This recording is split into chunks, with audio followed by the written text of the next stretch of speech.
This is Race for the Roster, where our man Stephen Caldwell has the weekly task of projecting Canada's 2026 World Cup roster, including the starting 11 for that opening match. So let's start things off by looking at the current projection, the 26 for 26 that Stephen has representing Canada next summer.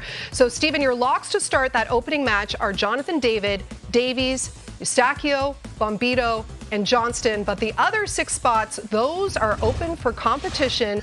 As we take a look at the top headlines now from the last week, Tajon Buchanan continues to shine with 3 goals and an assist in his last 2 starts for Canada. The Brampton, Ontario native has battled through injury and a turbulent club season in Europe, but looks to be rounding back into the form that made him a standout for Canada back at the 2022 World Cup in Qatar. The race in the midfield is heating up as CF Montreal's Nathan Saliba is starting to show that he could be a key piece for manager Jesse Marsh. Saliba has started 3 of the 4 matches for Canada this month and now has goals in back-to-back matches. And the race to partner Jonathan David up top is heating up as Promise David continues to prove that he can score when called upon. David scored 24 goals for his club this season and now has 2 goals in 2 appearances for Canada. Now we're looking at the 4 strikers vying for that unlocked spot up top in Stevie's 11. Tani Oluwaseyi was very good against Honduras but struggled against Curacao on Saturday. Daniel Jebbison has failed to make an impact in any of his opportunities as of yet, while Cyle Larin has started just 1 of Canada's 4 matches this summer, failing to make any impact of any kind. We're just emphasizing that there. So, Stephen, where do we stand now when it comes to finding that best partner to play with Jonathan David at next summer's World Cup?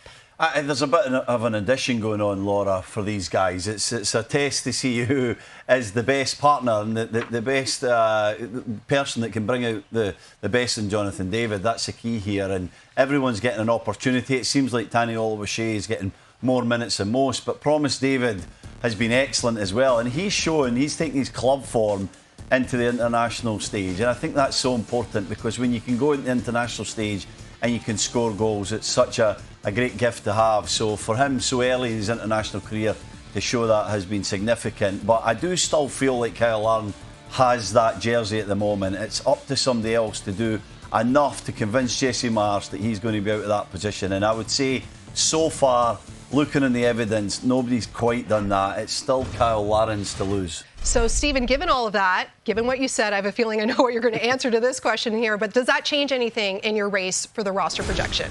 No changes for me at this moment, Laura. Okay, so no changes, but how close is Tajon Buchanan getting to being a lock for this squad? Well, I think he's the best winger in the squad, and I think he's one that I want to make a lot, but I've got to look at his club form, have to see where he lands. Does he stay at Inter Milan and get significant minutes, or does he make a move? That's the key for me.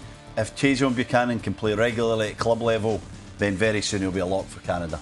As for those on the bubble, here are the last 5 into the projected 26-player squad, and the first 5 on the outside looking in. Whose stock has moved the most so far this summer, Steve? Well, the ones looking in, I would say Zorhan Bassong has done particularly well in the games at BMO Field, and then in the last match against Curacao, I thought he did well again. So he's the one that's moved up the most. Nelson's had some minutes, but I'm not seeing enough to suggest that he might jump in. And the ones that are already in there, in my opinion, Osorio, injured and out of the Gold Cup, and Adekubi with a long-term serious injury, are in doubt of making that squad.